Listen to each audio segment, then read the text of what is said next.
Hello, good afternoon, and welcome to Meridian 60. This afternoon, we take a closer look at the winners of the Junior Calypso Monarch competition and a whole lot more. I'm Diane Ford, along with Antoine Williams. Hello. We'll also have a chat with Cheryl Hackett-Killick and Danny Diallo-Hines, of course, two Barbadians who are doing extremely good work overseas. That and more when we return on Meridian 60.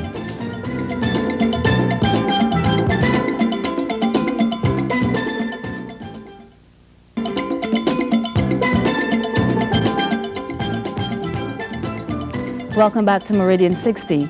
Crop over time in Barbados, and of course many people coming to our shores.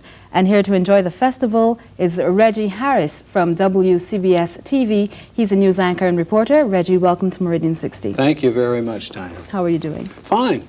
You're having a great time here so far? A great time in Barbados. This beautiful island, everyone's so friendly, and we've just had a relaxing holiday thus far. Well, we're going to take a look at some of your work, Reggie, and first of all, I want you to tell me, how difficult was it to rise to the top of your field as a black journalist? Well, of course, racism and prejudice permeate every industry, and broadcasting is no different. So the same sorts of problems that anyone would have in finance or the arts or diplomacy or anything else, if you're working in the United States, of course, that's a factor. Sometimes I think it has helped to be African American because they would be looking specifically for someone. Mm-hmm. And sometimes, of course, it's hurt because when they're not looking specifically for an African American broadcaster, you may not be considered at all.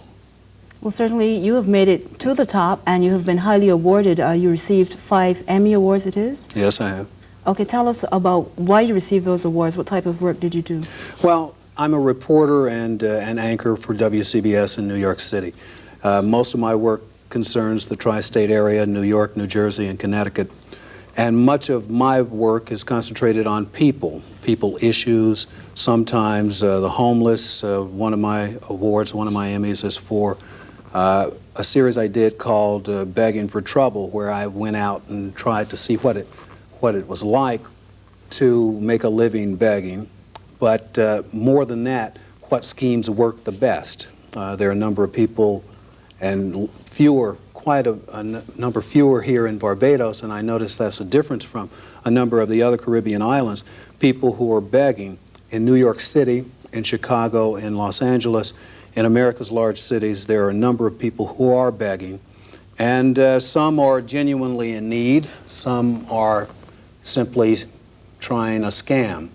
So I went out to try to find out what worked best. There are a number of people washing windshields, opening doors at banks and restaurants, begging with cups on the street, singing. There are a number of approaches, and so I went out and tried that. It turned out to be an interesting piece. For me, it's something I certainly never want to do again. No one should ever want to beg for a living. It's a good way not to make a living. People don't like to look charity straight in the face. I begged my colleagues, in fact, at CBS. I went in front of our building on 57th Street in New York, which is not unlike yours here in St. Thomas, and begged my colleagues, and they did not even recognize me because, first thing, I was dressed down, but they never looked at me. They looked down. They looked away. They did not want to meet someone seeking a handout eye to eye. I've done other things on race relations that have been successful.